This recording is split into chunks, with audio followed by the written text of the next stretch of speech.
Në këtë pjesë, Ajla takohet krejt papritur me burrin e Nares, motrës së Xhianit. Takimi nis me një bisedë të qetë, por shumë shpejt kthehet në një moment tensioni emocional. Ai fillon të ankohet hapur për familjen e Xhianit, duke i thënë Ajlës se kjo familje është tepër e mbyllur, krenare dhe e vështirë për t'u fituar. Ajla e dëgjon e hutuar, sidomos kur ai përmend se Bora mund të jetë vrarë. Ky është momenti që e trondit edhe më shumë Ajlën, duke e futur në dyshime të thella dhe në një konfuzion emocional që e përfshin të tërën. Në këtë pjesë shfaqet e dashura e Xhihanit, e cila duket e shqetësuar. Ajo nuk e kupton pse Xhihan është larguar nga Albora, sidomos tani që ai ndodhet në arrest shtëpie dhe nuk duhet të lëviz. Sjellja e tij i duket e dyshim dhe e frikson. Ndërkohë Xhihan është i përqendruar vetëm tek një gjë. Ai kërkon me çdo kusht vendodhjen e Izetit. Ky tension krijon një atmosferë të rëndë mes tyre, pasi ajo kërkon shpjegime, ndërsa Xhihan fsheh arsyen e vërtetë të largimit dhe nuk i tregon asgjë. Gjatë bisedës me burrin e Nares, Ajla mëson një të vërtetë që e trondit. Ai i tregon se burri i saj, i cili mendohet i vdekur në të kaluarën, ka vrarë Sulejman Barjas. Për këtë arsye ai ishte detyruar të largohej nga vendi i tij dhe të fshihej. Ky zbulim e lë Ajlën pa fjalë, pasi gjithçka që ajo dinte për të shkuarën e burrit të saj, përmbyset brenda pak sekondash.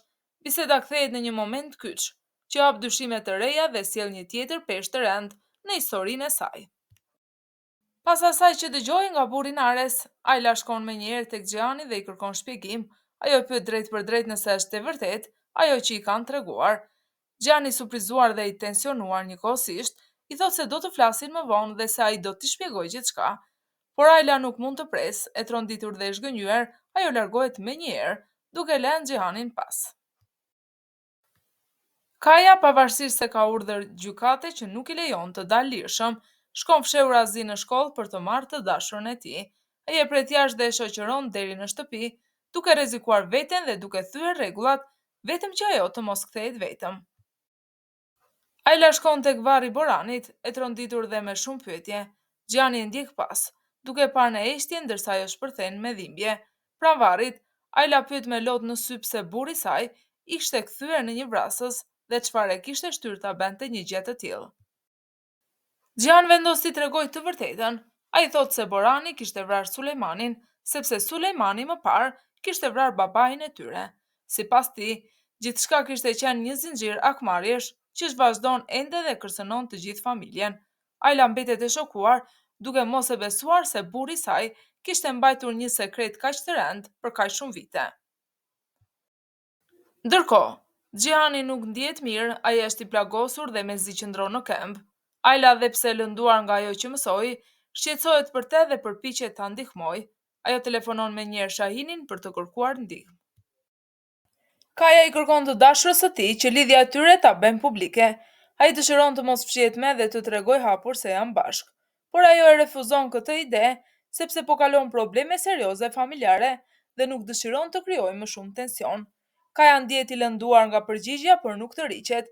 Ai i betohet se historia e tyre nuk do të përfundojë si ajo e Nares dhe Shahinit.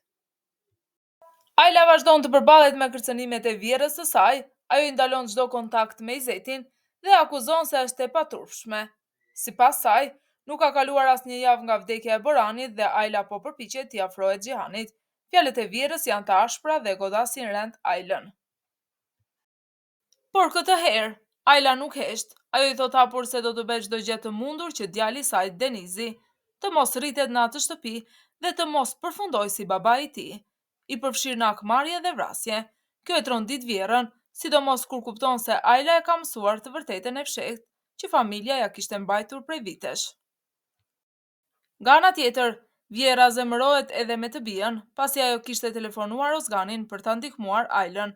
Ajo përpiqet ta ndëshkojë, duke e fajsuar për tradhti ndaj familjes dhe duke shtuar tensionin brenda shtëpisë. Nare përballet me fjalët e rënda të nënës së saj.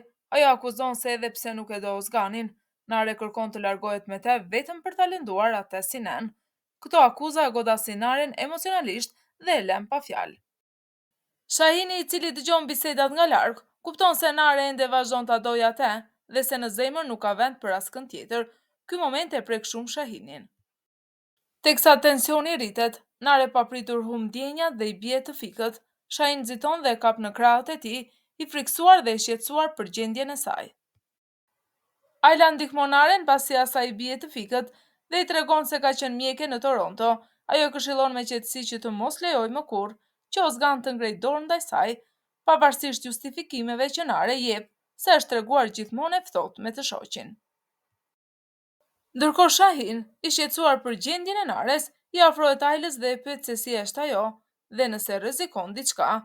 Ai duket i trembur dhe i mërzitur, duke treguar se sa shumë i intereson në Nare. Pas gjithë asaj që ndodh me Naren, Ayla i kërkon Xhianit që të jetë më pranë saj. Ai i thot se Nare ka nevojë për mbështetje, sidomos tani që është e dobët, e friksuar dhe e paqëndrueshme emocionalisht. Xhiani dëgjon me vëmendje dhe kupton se Ayla ka të drejtë. E dashura e Xhianit fillon të interesohet për Aylën dhe situatën e saj. Ajo e pranon hapur se Ayla është një grua e bukur dhe e pashme, dhe kjo e bën të reflektojë edhe më shumë. Megjithatë, ajo shpreh keqardhje për gjendjen e vështirë në të cilën ndodhet Ayla, humbjen e burrit, presionin e familjes dhe gjithë tensionet që e rrethojnë. Ize telefonon Aylën dhe i premton se do ta largojë nga ajo familje bashkë me Denizin. Ai tregon se ka gjetur një mënyrë për t'i nxjerrë jashtë vendit, duke kaluar kufirin nëpërmjet Siris. Ayla nga ana tjetër ndihet shumë e lumtur kur e dëgjon këtë lajm. Megjithatë, ajo mbetet pak e habitur se si mund të kalojnë kufirin sirian. Ayla e falenderon Izetin për përpjekjen dhe ndihmën që po i ofron.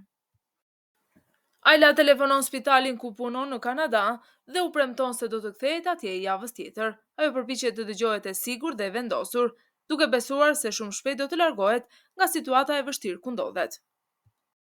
Por këtë bisedë dëgjon edhe Xhihan. Ai afrohet dhe i thot hapur që të mos gënjej, sepse sipas tij, Ayla nuk ka për t'u larguar askund, duke treguar se ai e di mirë çfarë kontrolli ka mbi situatën. Duke parë që Denizi është vetëm në dhomën e tij, Xhani shkon pranë tij dhe i propozon të bëjnë një lojë bashk. Për të afruar më shumë, ai i dhuron një telefon të vogël, por me një kusht. Vetëm që Denizi duhet ta përdorë atë vetëm kur të jetë në një situatë të vështirë.